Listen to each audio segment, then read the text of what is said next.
بسم اللہ الرحمن الرحیم۔ میں ہوں حذیفہ اور ہم پڑھ رہے ہیں ضمائر کے اسباق۔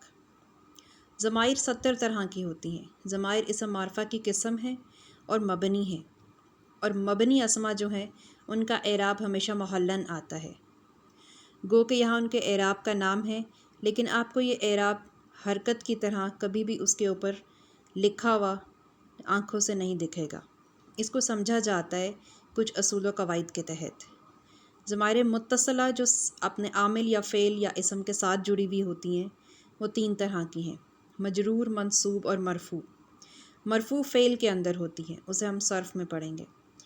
منصوب فعل کے بعد آتی ہیں یا پھر حروف ناصبہ کے بعد آتی ہیں۔ مجرور وہ ہیں جو اسم جر کے بعد آتی ہیں یا بطور مضاف الیہ۔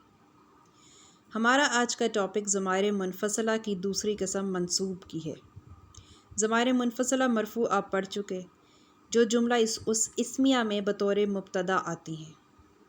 ضمائر منفصلہ منصوب میں جو ضمیر ہیں وہ ہیں جو فعل سے جدا ہوں اور بطور مفعول آئیں۔ اب دیکھیے یہ کون سی ضمائر ہیں۔ ضمیر منصوب منفصل کسے کہتے ہیں؟ ایایا، صرف مجھ سے ہی، ایانا، صرف ہم سے ہی، ایاکا، صرف تجھ سے ہی، ایاکما، صرف تم دونوں سے ہی، ایاکم، صرف تم سب سے ہی، ایاکی، صرف تجھ سے ہی ایک عورت سے، ایاکما، صرف تم دونوں سے ہی مؤنث، ایاکن، صرف تم سب سے ہی مؤنث میں، ایاہو، صرف اس سے ہی، ایاہما، صرف ان دونوں سے، ایاہم، صرف ان سب سے، ایاہا، صرف اس سے ایک عورت یا مؤنث، ایاہما، صرف ان دونوں سے وہ دونوں مؤنث، ایاہن، صرف وہ سب سے ہی۔ تو یہاں پر آپ غور کریں تو دیکھیں تو ضمائر وہی ہیں، ہو، ہما، ہم، ہا، ہما، ہنہ والے، اس سے پہلے صرف ایا آیا ہے۔ اور نحو میں یہ والی ضمیر یعنی ضمیر منصوب منفصل جب لکھتے ہیں تو متکلم سے شروع کر کے حاضر پہ جاتے ہیں اور حاضر سے غائب پہ آتے ہیں۔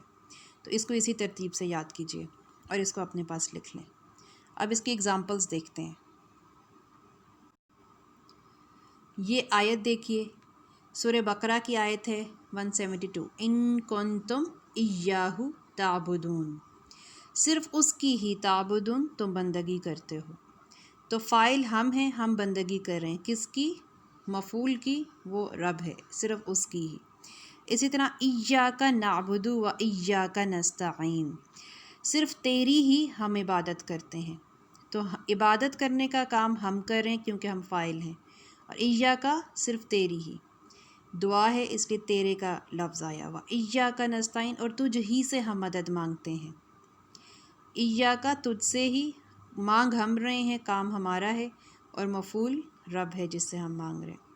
تو یہ ضمائر جو ہوتی ہیں ضمائر منصوب منفصل ہوتی ہیں اور یہ اسی طرح سے استعمال ہوتی ہیں۔ اب آپ یہ دیکھیے کہ ضمائر 70 ہیں۔ 70 کس طرح؟ یہاں آئیے، ضمائر کی 5 کیٹیگریز ہیں۔ ضمائر متصلہ، مجرور، منصوب اور مرفوع، اور ہر ایک کے اندر 14 صیغے۔ اسی طرح ضمائر منفصلہ، منصوب اور مرفوع، ان میں بھی 14 صیغے۔ تو یہ 5 کیٹیگریز ہیں اور ہر ایک میں 14 صیغے ہیں، اور 14 × 5 آنسر آ گیا 70۔ اس لیے کہا جاتا ہے کہ ضمائر 70 ہیں۔ آج ہم نے پڑھی ہیں ضمائر منفصلہ منصوب۔ یہیں تک ہمارا سبق ہے۔ شکریہ۔ السلام علیکم ورحمۃ اللہ وبرکاتہ۔